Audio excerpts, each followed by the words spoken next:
Welcome back to Fridays with the Founder. I'm Brian Cassidy, Marketing Specialist here at Adapt, and I am once again joined by our Adapt founder, Brian Cassidy. Hi, Megan. Hi, Dad. So last week we talked a little bit about Flogic and specifically orthotics and how those maybe aren't the best, it's made It out to doesn't, be in orthotics the do not start, you don't ground your body from the feet up. Right. So if you don't ground your body from the feet up, where does it come from? Where do we focus on? So the big picture, and that we've been known as like, oh, you're the hip guy. It's all about the hips, okay? It's all in the hips, it's all in the hips, I know, tin cup reference. But when you're training the human body, I've struggled over the 30 plus years about how do you understand functional movement? Because a lot of people is like, oh, so function means squeeze your stomach, neutralize your pelvis, use good form, pull your shoulders back, good posture. Whether it's your grandma telling you to do it, or dancing coach, or football, whatever. I've really struggled to be able to translate that to people that aren't like biomechanical specialists and doctorate in kinesiology and all the fancy. So what I've narrowed it down to is there are critical structures in your body that have to be productive, because we're a series. Like, you don't ever isolate a muscle. Yeah. Every muscle is working in unison with other muscle groups of the body. No one joint works independent of itself, because even if if I'm moving this elbow, my left shoulder might be stabilizing to counteract the force, blah blah blah. So how do I decomplicate it, even though that's probably not a word? So I've come up with this premise that we need anchor points in your body, because all your muscles pull. Right. That's one of my favorite messed up, almost said a bad word that she had to edit out. Thank you. That there aren't anything in your body that pushes. So it's crazy to think if I do this with my arm, that there's muscles contracting and pulling, but nothing's pushing. But so how do I push my hand away if things are pulling? So it's a series of how muscles pull. Well, if you think of a crane, or you think of a cable, or you think of things that are reeling something in, it starts by what's anchored as I pull toward it. So the bone structure that muscles are attached to is very important, that they're aligned with the other point of where the muscle attaches. Right. So when they pull, it pulls straight. So if a cable sits in the groove of a pulley and the wheel, like, everything's aligned. Yeah. It's really important.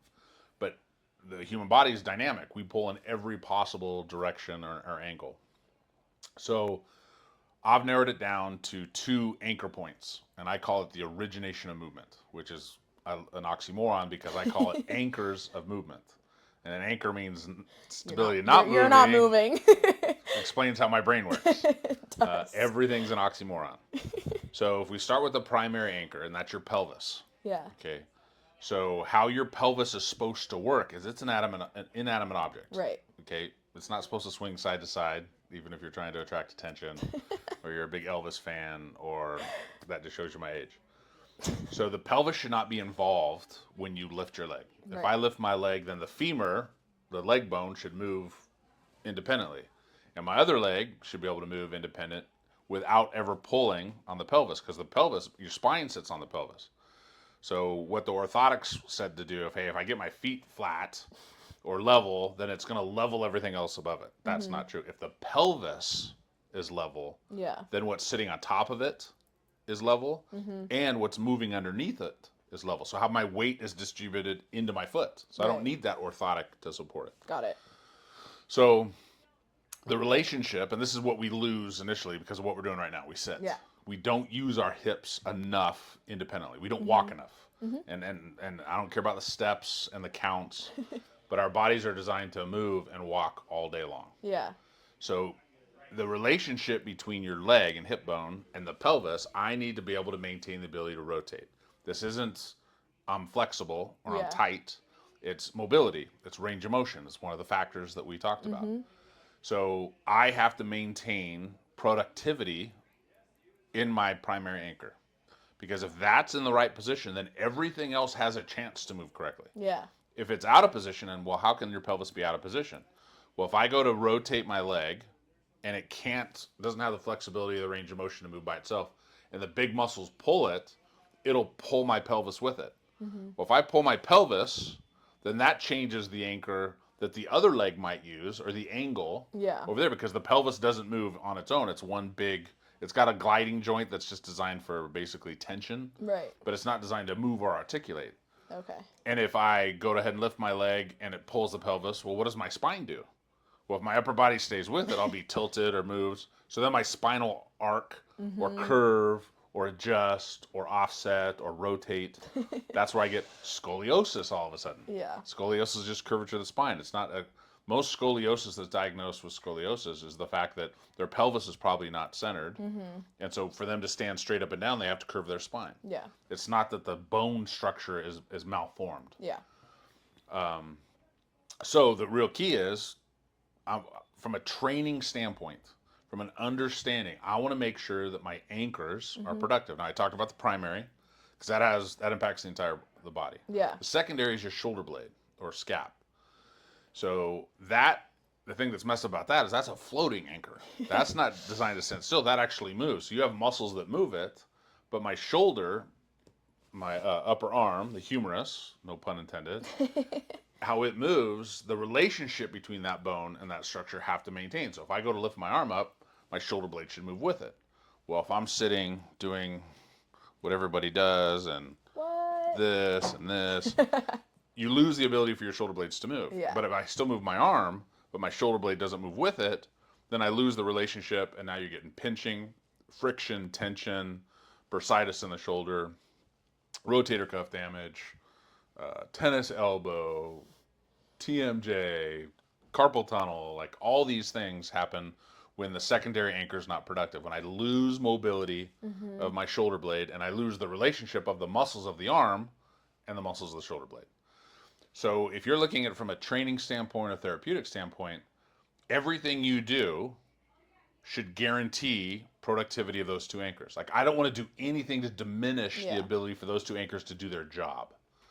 So if we look at things that way from a technique standpoint, and I've designed another program on like, so how do you do this? Like, how do I know every articulation of every joint? How many bones are in the hand? How many bones are in the wrist? Like, how it all works. That is overwhelming because you can't, from a training standpoint, it's like, oh, I've worked every single joint and every possible range of motion. Yeah. We went over the factors: range of motion, strength, endurance, kinematic chain, and how it all works together, and structural capacity. So those are the factors. But the factors of what? Right. Of your primary and secondary anchor. Are they productive? So in the ADAPT world, we analyze movement patterns as, is this promoting productivity and how your hips move? Is this promoting productivity on how your shoulder blades move? And there are certain techniques out there that we're going to talk about, lead in to the next session, coming soon, what we call toxic techniques. And a toxic technique means it's interrupting the productivity of the anchors. It's making things worse. One of the factors, it's making a strength imbalance. It's creating your body to fatigue at uneven rates, so your endurance isn't synchronized. It makes it so your brain compensates. It's like, well, how does your brain compensate? Well, think about if you sprain an ankle or you limp. Yeah. How you're limping, that's not the ideal movement pattern. And if your brain does it long enough, that will become your new way of walking. So people have gotten in car accidents and I was like, well, I've healed from the car accident, but my neck has never moved the same since. Yeah. Or since I hurt my knee, I've walked different. So those are movement patterns. So training needs to promote and teach the body how to be productive within those anchors, and everything else is unproductive. So we don't sacrifice one for the other. So if we say integrity, I want your body to move with integrity. I want your body to move how it's designed. You're not going to get arthritis. You're not going to get bursitis. You're not going to get tendinitis. All the itises, which is Latin for pissed off. It's not, but look it up. So if we want to prevent all those things, we need to look at how are the two anchors working right now. And we have a test, the AVT that we talked about, adaptive vulnerability testing. I have a thing called an IDEA protocol, which is it's basically a recipe on how to put exercises together that we're going to talk about. But the main thing that I want to be able to convey, because if you're not a coach and you're not a trainer, is what to avoid at all costs. What are doing the most damage? So if I break all techniques into four types of techniques, one is a foundational technique. Foundational technique is like crawling. Yeah. It gives you everything you want. It's the superfood of training. So it gives you the right range of motion, it gives you the right strength, endurance, it teaches your muscles how to coordinate. They're amazing techniques and step ups and crawling, and we'll go over those. Compensative technique means it can have value, but if you Mm-hmm. do too much of it, Yeah. then you can have a negative effect. Like if you're a cyclist, Mm-hmm. great, get out, see the world. Portland, if you live in Portland, you're a cyclist. I might call them road parasites, but that's a whole different word with trying to drive around them. But if you do too much of just cycling, you Mm-hmm. will start to lose range of motion in your shoulders. You'll lose range of motion in your hips. Your back will become tight. That's a compensative technique. So there's Yeah. certain techniques we use to offset that. Mm-hmm. There's isolated techniques Mm-hmm. where bodybuilding, strength, where you only use one part of your body. Yeah. So how do I incorporate that into the rest of the body? So those are all great, especially for trainers and coaches. But the toxic technique, that's where I'm talking about. Don't do these. Yeah. They have no value. And I'm going to piss people off. And there's a lot of them now that if you watch pre-games of basketball and NBA or football or volleyball Mm-hmm. conditioning, Yeah. no offense to your coach in high school, I love her to death. But there are certain things that you should not use Yeah. because it's making your body worse. It's Mm-hmm. counterproductive. It's making you vulnerable. It's creating a time bomb. It's creating discrepancies on how your Mm-hmm. body moves. So the next talk we're going to talk about is what are some toxic techniques? What are some things that you're like, holy, I thought that was great. Yeah. And it's logic because you look at it and go, that should be great. Oh, that's good for my core. Mm-hmm. Guess what, guys? Planks suck. Planks are horrible for you. How we've used planks, what we use planks for, horrible for you. Band work. Stop putting shit around your knees and walking around. And old people are doing it. I see people at gyms. I see people before games. Horrible. It's training the muscles in the wrong sequence. Now, there are good ways to do those things. Mm-hmm. A plank, body strength, core, being able to be strong throughout your entire body. There's some great ways to do it. That's not one of them. Yeah. Using those bands and standing and doing squats and lunges and horrible. There's another way to do it Mm-hmm. that's better. So we're going to go over some of those. You know, the old leg press where you're laying on your back and pushing.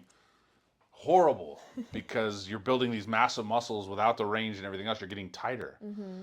So we're going to talk about the next couple episodes on some of the and deep dive into what a toxic technique is and how to Yeah. avoid it and what's the better alternative. Yeah. Because it's still value Totally. to things, but without looking at that and understanding origination of movement, where does movement start in our body?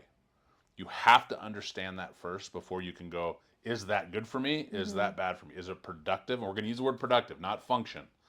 Functional is too woo woo and holistic and all this. Like, no, science, Eastern philosophy, all that. There's great in everything. Mm-hmm. So the word I can't use the word function anymore. So your functional means you don't like body weight. You don't Yeah. like sophisticated techniques. You don't like machines. It's like no. Functional should be everything. Mm-hmm. If you say, "Oh, I do functional training," it's like, "Well, what do you do? Dysfunctional training?" Like it shouldn't be one or the other. So we're going to focus on the anchors, and we're going to Mm-hmm. focus on origination of movement, so that your body is moving in its core how it's intended to, from an engineering standpoint. Break it down into math. Yeah. It's going to be more fun than that because we're going to rip the hell out of some of these techniques, but we're going to give you some alternatives. So bottom line, what can I get out of this episode? Keep your hips moving. Mm-hmm. Flexibility is not just, oh, I want to be more flexible. It's like you have to keep mobility in each hip. Each leg should be able to go forward and backward and sideways and rotate while the other leg does the same thing. So walking, and not walking on a treadmill, walking on the earth, the real ground, keeping those things moving. Standing desks aren't the solution. Standing too much in one place is just as bad as sitting too much in one place. We've got to keep our hips moving. Mm-hmm. Shoulder blades. Don't stay in the same position. My wife hated me because I said, oh, your neck's getting a little tight and getting some headaches. Why don't you start using your mouse with your left hand on the computer? I got the death glare. It's like it would have really helped things, but I understand how frustrating it is when you get so good at being able to do that. So we got to keep our shoulder blades moving. Mm-hmm. Quit sitting, quit slouching, lay on your stomach, lay on your back, move your arms. But that mobility in your shoulder blades and the independent in each hip is the critical aspects of keeping your body moving correctly. That's where it all starts. That's the origination. And if you have any problems, come get tested. Yeah. See where that mobility is failing. See where you need to work on. Don't just randomly start doing it yourself. Have a technician look at it, like us, or find something good. But keep those hips moving, keep those shoulder blades moving, and then we're gonna trash some techniques next week. Can't wait. Well, come back next week and you get to see just what we're going to start diving into with those toxic techniques. But we hope you have a wonderful rest of this week, and we will see you next Friday. Have Planks a are great day. bad. Planks are bad. And we'll talk all about it. Have a great day. Bye-bye. Bye, Dad. Bye, Megan.